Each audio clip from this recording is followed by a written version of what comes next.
नागेन्द्रहाराय त्रिलोचनाय भस्मांगरागाय महेश्वराय नित्याय शुद्धाय दिगंबराय तस्मै नकाराय नमः शिवाय। नमस्कार, स्वागत है आप सभी का हमारे YouTube चैनल में। आज के इस वीडियो में आप श्रवण करेंगे आषाढ़ शुक्ल पक्ष के भौम प्रदोष व्रत की कथा। इस बार 2025 में आषाढ़ शुक्ल पक्ष का प्रदोष व्रत जो है वह 8 जुलाई मंगलवार को किया जा रहा है। भौम प्रदोष व्रत में, मंगल प्रदोष व्रत में भगवान महादेव के साथ साथ श्री हनुमान जी महाराज की भी पूजा अर्चना करनी चाहिए। आज प्रदोष काल का समय रहेगा शाम को 6:37 से 8:08 तक।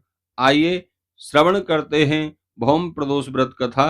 एक बार प्रेम से कहिए, बोले शंकर भगवान की जय, पार्वती माता की जय, श्री हनुमान जी महाराज की जय। सूत जी बोले, हे शौनक आदि ऋषियों, अब मैं मंगल त्रयोदशी प्रदोष व्रत की विधि विधान कहता हूँ। मंगलवार का दिन सभी व्याधियों को दूर करने वाला है। इस व्रत में एक समय व्रती को गेहूं और गुड़ का भोजन करना चाहिए। इस व्रत के करने से मनुष्य सभी पापों एवं रोगों से मुक्त हो जाता है।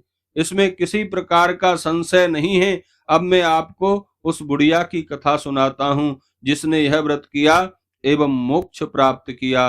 अत्यंत प्राचीन काल की घटना है। एक नगर में एक बुढ़िया रहती थी। उसके मंगलिया नाम का एक पुत्र था।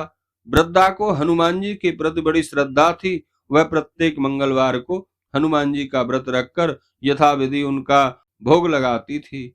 उसके अलावा मंगलवार को एक तो ना वह अपने घर को लीपती थी और ना ही मिट्टी खोदती थी। इसी प्रकार से व्रत रखते हुए जब उसे काफी दिन बीत गए तब हनुमान जी ने सोचा कि चलो आज वृद्धा माता की श्रद्धा की परीक्षा करते हैं। हनुमान जी साधु का वेश बनाकर उस वृद्धा माता के द्वार पर पहुंचे और पुकारा, है कोई हनुमान भक्त जो हमारी इच्छा पूरी करे? वृद्धा माता ने यह पुकार सुनी तो वह बाहर आई और पूछा, महाराज क्या आज्ञा है? साधु वेशधारी हनुमान जी बोले कि मैं बहुत भूखा हूं और भोजन करूंगा, आप थोड़ी सी जमीन लीप दें। वृद्धा बड़ी दुविधा में पड़ गई। अंत में हाथ जोड़कर प्रार्थना की, हे महाराज, लीपने और मिट्टी खोदने के अतिरिक्त जो काम आप कहें वह मैं करने को तैयार हूं। साधु ने 3 बार परीक्षा लेने के बाद कहा, तुम अपने बेटे को बुलाओ, मैं उसे औंधा लिटाकर उसकी पीठ पर आग जलाकर भोजन बनाऊंगा। वृद्धा ने जब यह सुना तो उसके पैरों तले धरती खिसक गई, मगर वह वचन हार चुकी थी। उसने अपने पुत्र मंगलिया को पुकारा और साधु महाराज के हवाले कर दिया, मगर साधु ऐसे ही मानने वाले नहीं थे।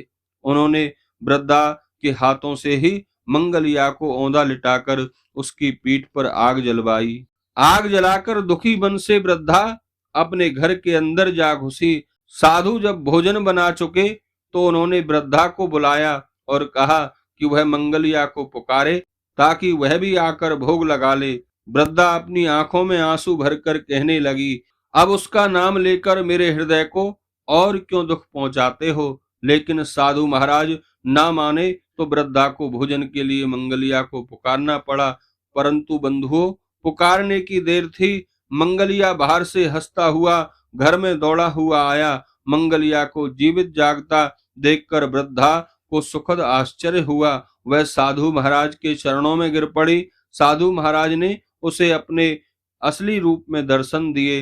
हनुमान जी को अपने आंगन में देखकर वृद्धा को लगा कि आज उनका जीवन सफल हो गया। सूत जी कहते हैं, हे ऋषियों, जो कोई श्रद्धा भक्ति से भौम प्रदोष व्रत को करता है, श्री हनुमान जी महाराज और भगवान महादेव की कृपा से उनके सभी कष्ट दूर होते हैं।